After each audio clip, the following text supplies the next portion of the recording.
People do have a lot of questions about prayer, and I hear some of those and read some of those. And one of the things that I think is most interesting about prayer is the different postures and gestures people use while they pray.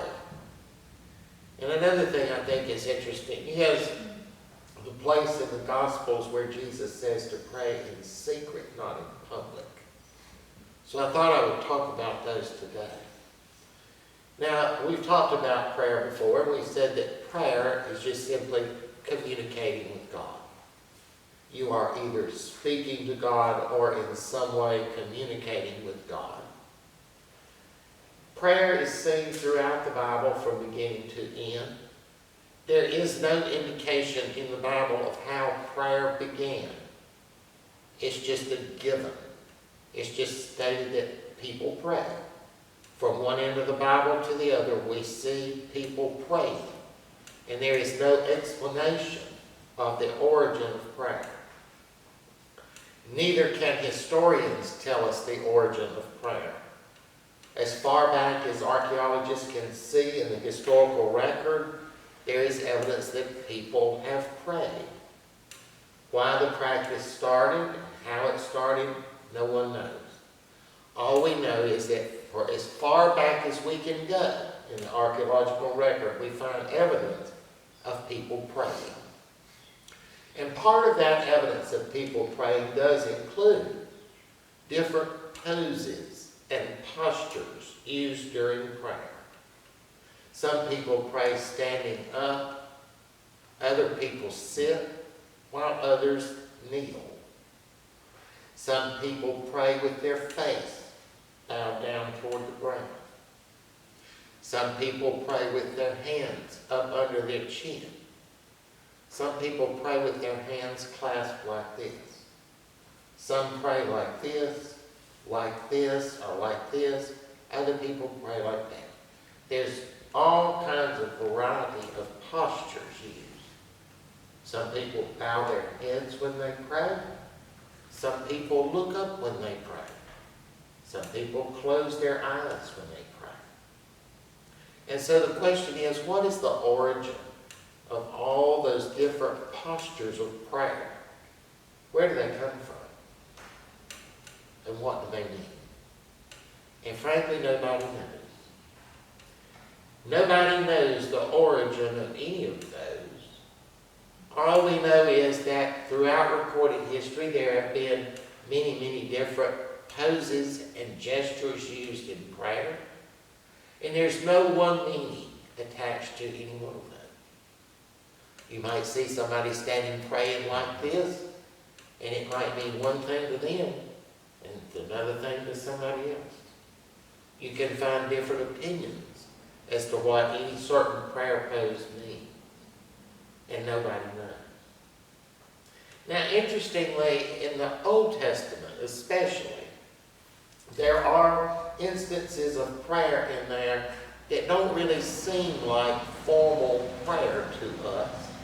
There are several instances of prayer in the Old Testament where people just talk to God just like you talk to somebody standing beside you. Just like you say, when that God, it's a very informal thing. Just like it was just talking to another person standing behind you. It's not like a formal prayer at all. And it's not like they're talking to a deity. It's just like they're talking to somebody standing next to you. And so those are probably the earliest forms of prayer recorded in the Bible. It's those prayers that just like somebody's turning around and saying, God, just like God was standing right beside you, in a very informal way. Now, outside the Bible, the earliest depictions of prayer we have come from about 5,000 years ago from ancient Sumeria. That's north of the Persian Gulf, where the modern-day countries of Iraq and Kuwait are. And these images show people standing up with their hands like this, praying. And of course, ancient Egypt, a lot of things have survived from that civilization. Some show people down on their knees, but they are down on their knees praying out like this. Some show people down on their knees with their hands down on their knees and their head bowed down. Others show down on their knees with their hands just straight out like this. People kneel down with their palms facing down. People kneel down with their palms facing up. There are all these different images we see of praying people from ancient Egypt. And that has led archaeologists to surmise that there was no one standard posture for prayer back then. Now, as far as the practice of folding hands in prayer goes, nobody knows the origin of that, but a stone carving has survived from about 3,000 years ago that showed people worshiping the sun god Shamash, and they are standing like this, folded hands. Now, the Bible mentions several poses for prayer. In the Old Testament, for many prayers, as I said, it just seems like that people prayed spontaneously, just like God was standing beside them. It wasn't a formal prayer. However, there are mentions in the Old Testament of people bowing down in prayer. And we're not sure exactly what that meant, but from other things from the ancient world about that time that has survived, it shows people on their knees and prone out. If you've ever seen pictures of Muslims in their daily prayers when they get down and lean down like that, that's how it is thought the bowing in the Old Testament was. Now, there are references in the Bible to lifting up your hands when you pray. Psalm 134 says, "Lift up your hands to the holy place and bless the Lord." A passage from Lamentations said, "Let us lift up our hearts and hands to God in prayer." Now, of course, there are questions whether that's intended to be taken literally. Obviously, that passage from Lamentations, "Lift up our hearts and hands to God." Obviously, you're not going to lift your heart. So obviously that is figurative. And so it's reasonable to assume that the lift up your hands might be figurative too.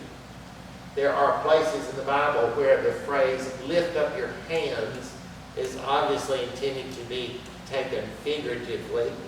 Psalm 119 says, "I will lift up my hands toward your commandments." Obviously that's figurative because, where are they? So you can't lift up your hands to them. In the book of Habakkuk it said, "The mountains saw you and writhed, the raging waters swept on. The deep gave forth its voice. It lifted its hands on high." And they're talking about the ocean there lifting its hands to God. Of course, the ocean doesn't literally have hands, so that is seen to be figurative. And so it's a question of what that means. Lift up your hands. Is that literally lift up your hands? Or does it mean somehow or another your attitude? That you are lifting up your hands in the sense that you are open to receive. Now, as far as bowing your head and closing your eyes goes, no one knows the origin of that. But some Christians will point to Jesus' parable of the publican and the Pharisee. And remember, in that parable, the publican would not so much lift his eyes to heaven. And some say that means that he prayed with his head bowed and his eyes closed. Of course, we don't know if that's what that means. Now, there are instances in the Bible where people kneel in prayer. We used to be in the Episcopal Church. And if you've ever been over there, you know they have little kneeling benches that come down from the backs of the pews. And during the prayers, we would kneel. And I really like that practice because I think it gives you a different attitude towards prayer when you get down like that and kneel. There's just something special about that. And we miss doing that. Of course, not being jokingly about it, but you know, as you get older, it's not necessarily as easy to get down and back up. But to get down like that, it does give it a different, there was just something about it, you know, that we would come in and they would have a very formal service, and the choir and the tortures and the gospel would be processed down and all. And then the priest would go up there for the opening prayer, and then we would sing something, and for the next prayer, you could hear it as everybody let down their kneeling knees and got down. There was just something about that I liked. In Acts chapter 9, the Apostle Peter was about to raise a dead girl back to life, and it says that he knelt down beside her and prayed. Now that doesn't necessarily mean he knelt as a prayer posture. It could have been that the body of the girl was laying on some low surface, and in order to be there at her level, he knelt down. But in Acts chapter 20, there is an episode where Paul is leaving to go to Jerusalem, and it said that he knelt down and prayed with the other Christians there before he left.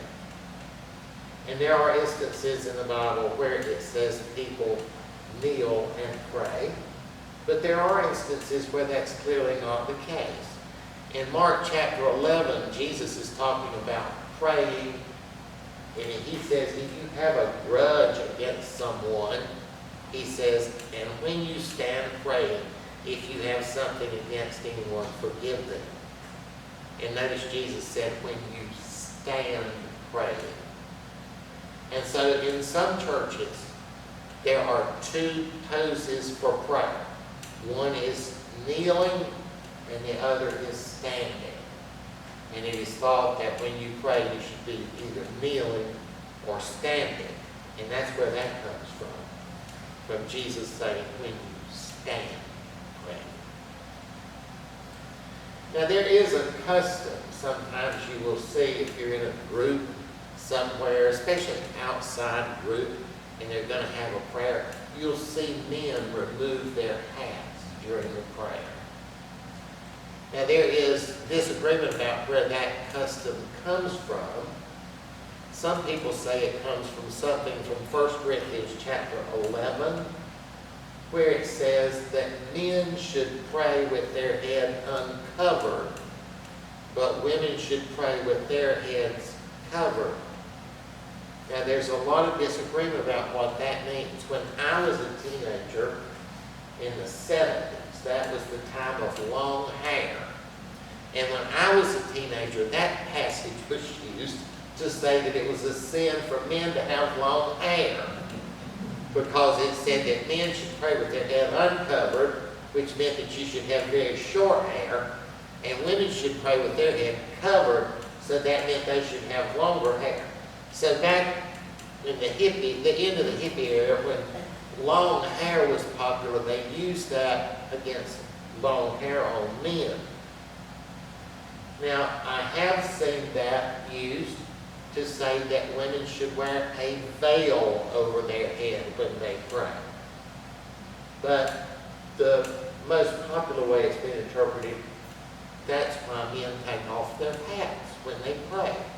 It's because the Apostle Paul said that men should pray with their heads uncovered, and if you're going to have a prayer, then the men take off their hats. And others just say that the origin of men taking off their hats during prayer doesn't come from that at all. It comes from something else. We just can't know.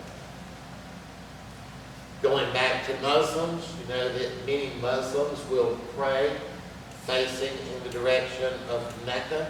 That is their most holy place. And the practice of doing that prayer towards holy places is actually found in the Old Testament. The book of 1 Kings mentions the Hebrews turning to face Jerusalem before they pray.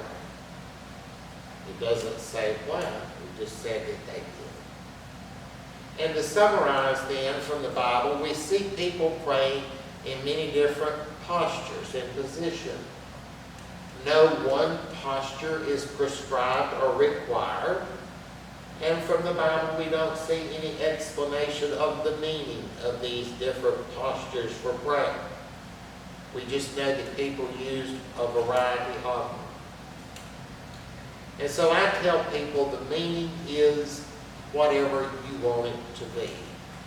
If you pray with your eyes closed, you have attached a meaning to that, and that's okay. It might mean something to you that's completely different to someone else, and that's fine, because the Bible doesn't prescribe any certain meaning or posture of prayer. I think prayer is a very important thing for Christians to do, and I look at prayer as there being two types of prayer. The prayer that we do here on Sunday morning, and also the prayer that we do in our personal life. And although we use formalized prayers here on Sunday mornings, I can tell you that my personal prayers are informal. That I do not usually use formal prayers in personal prayers. They are very informal. And they are usually pretty short. Now that brings up the second part of the thing I want to talk about. In Matthew chapter 6, Jesus says this: "When you pray, do not be as the hypocrites, for they love to pray standing in the synagogues and in the street corners, that they may be seen. Truly I say, they have their reward. But you, when you pray, enter into your closet, and when you have shut your door, pray to your Father in secret, and your Father which sees in secret shall reward you openly." Now the context of that passage is that Jesus is talking about people who like to pray in public or do other religious things in public to get people to notice them and say how religious they are. And he says, don't do that. Don't be tempted to do something out in public to get somebody to say, "Oh, isn't she religious? Oh, yeah."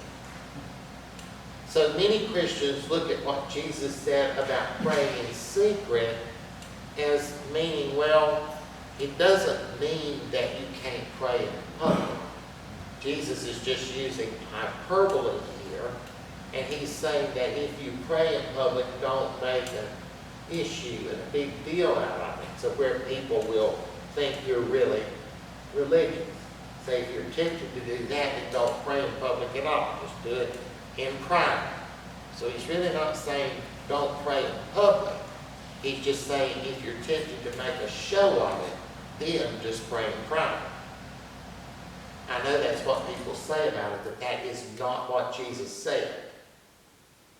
Jesus did not say it's okay to pray in public, just don't do it to make a show. He didn't say that. He didn't say that if you can't pray in public without making a show, then go at home and do it. He didn't say that. He didn't say pray in your closet if you want to tend to make a spectacle out of it. He didn't say that. He didn't say I'm just using this closet thing to make a point. He didn't say that. You know, if you look at it, nowhere really in the Gospels does it report Jesus leading people in prayer. It really doesn't. That doesn't necessarily mean he didn't do it, but it's just that it's not reported if he did. Now, Jesus did give the Lord's Prayer as an example of prayer, but nowhere is it really reported that Jesus led people in prayer. Now, granted, all four Gospels tell us numerous, 2 or 3 instances where Jesus fed people using small amounts of food. And they tell us that before he did that, he gave thanks. Now, sometimes people want to say, well, that was a blessing before the meal. Well, we don't know really what that gave thanks consisted of. So we don't know if that was a blessing in the sense that we do blessings or not. Now, the Gospels report numerous instances where Jesus went out alone to pray. We hear over and over again how he went to a deserted place to pray. Probably the best example of that is the Garden of Gethsemane. You know, he had the disciples way outside while he went in alone and prayed. Now, as we move into other books of the New Testament, though, we find instances of people not praying in their closet. In other words, we find instances of people praying public prayers. We heard one of those as our reading from the book of Acts this morning. So apparently the first generation of Christians that we know about, those that are reported about in the books after the Gospels, did not feel obligated to pray only in private. And we do not know where the disconnect came from when Jesus saying, go into the closet and shut your door. Obviously, we know that the first Christians that are reported in the book of Acts did not do that. Now, there was once a time where the issue of prayer in public was a hot-button issue in our society.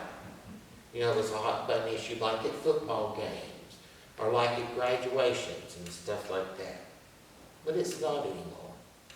If it is, I don't hear anything about it anymore. The school board used to get over here and trouble every now and then about that. You know, that somebody would either want it or do not want it, and then have a big deal over it at the school board. But I haven't heard of anything like that happening in a long time.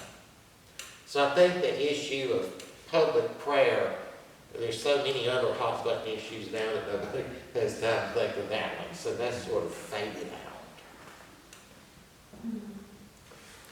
One of the things that I like about this church service is the times of prayer. And I think that times of prayer can give us a time of renewal.